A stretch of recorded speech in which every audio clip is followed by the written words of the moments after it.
បន្ទាប់ពីការប្រមូលផលបានបញ្ចប់មានកសិករខ្លះមានចម្ងល់ថាហេតុអ្វីទិន្នផលស្រូវរបស់គាត់មិនទទួលបានល្អដូចគ្នានឹងកសិករដែលធ្វើស្រែនៅក្បែរគាត់ទាំងដែលគាត់បានចាប់ផ្ដើមនៅពេលវេលាដូចគ្នាការដាក់ជីក៏មានបរិមាណដូចគ្នាផងដែរជាធម្មតាស្រូវត្រូវការទឹកសារធាតុចិញ្ចឹមនិងពន្លឺព្រះអាទិត្យដើម្បីលូតលាស់និងបង្កើតទិន្នផលជាពិសេសលើសនេះទៅទៀតកត្តាជំងឺនិងសត្វល្អិតដែលតែងជះផលប៉ះពាល់យ៉ាងខ្លាំងក្លាលើដំណាំរបស់យើងហេតុដូចនេះហើយទាមទារឲ្យមានការយកចិត្តទុកដាក់លើបច្ចេកទេសឲ្យបានត្រឹមត្រូវព្រោះកត្តានេះពិតជាសំខាន់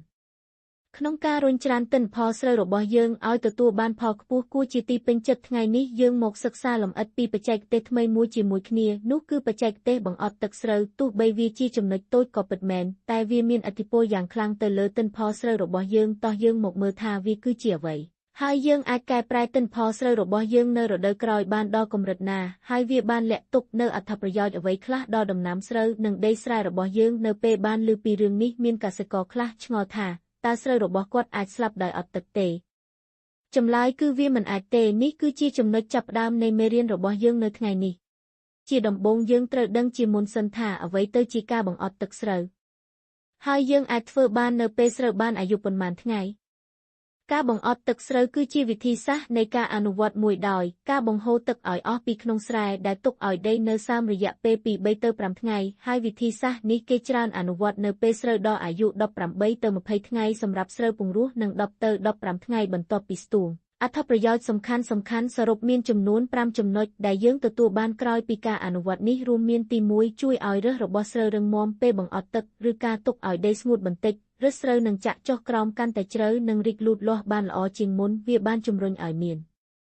ការដុះឫសថ្មីបន្ថែមទៀតនិងកាន់តែរឹងមាំឫសដែលរឹងមាំអាចស្រូបយកសារធាតុចិញ្ចឹមបានគ្រប់គ្រាន់និងធន់នឹងភាពរាំងស្ងួតបានល្អហើយអាចការពារជំងឺកើតឡើងលើឬស្រូវបានទៀតផងទី2វាបានបង្កើនការផ្លាស់ប្ដូរខ្យល់ក្នុងដីបានល្អការបង្អត់ទឹកធ្វើឲ្យអុកស៊ីសែនអាចចូលក្នុងដីបានល្អតាមរយៈរន្ធក្នុងដីការផ្លាស់ប្ដូរខ្យល់នេះបានជួយដល់បាក់តេរីដែលមានប្រយោជន៍ក្នុងដីមានការកើនឡើងច្រើននិងមានសកម្មភាពកាន់តែប្រសើរឡើងដើម្បីជួយឲ្យការបំបែកសារធាតុចិញ្ចឹមក្នុងដីបានល្អទី3វាបានកាត់បន្ថយជំងឺមួយចំនួនដែលមាននៅក្នុងដីជាធម្មតាដីស្រែដែលមានទឹកលើសឬមានទឹកជាប្រចាំតែងតែទទួលរងនូវការបំផ្លាញដោយសារបញ្ហាជំងឺលួយឫសនិងជំងឺលឿងស្លឹក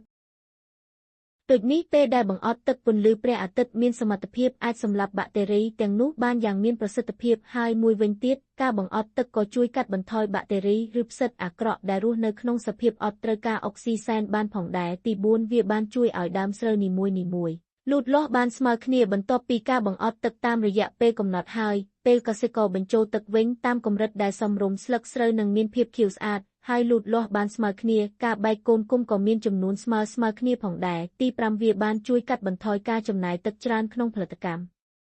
ជាធម្មតាក្នុងផលិតកម្មដំណាំស្រូវមានការប្រើប្រាស់ទឹកច្រើនហើយបរិមាណទឹកមួយចំនួនធំត្រូវបានប្រើប្រាស់លើសពីតម្រូវការរបស់ដំណាំស្រូវប៉ុន្តែសម្រាប់ការអនុវត្តវិធីសាស្ត្រនេះវាអាចសន្សំសំចៃទឹកច្រើនដើម្បីអាចរក្សាទឹកក្នុងប្រព័ន្ធស្រោចស្រពឲ្យប្រើប្រាស់បានយូរនិងកាន់តែមានប្រសិទ្ធភាពផងដែរជាការពិតណាស់ការធ្វើកសិកម្មទាមទារឲ្យមានការយកចិត្តទុកដាក់លើបច្ចេកទេសថ្មីរួមសំនឹងបទពិសោធន៍ល្អដើម្បីទទួលបាននូវប្រាក់ចំណេញកាន់តែច្រើននិងកាត់បន្ថយថ្លៃដើមយ៉ាងមានប្រសិទ្ធភាពល្អជាចុងក្រោយខ្ញុំសូមអរគុណសម្រាប់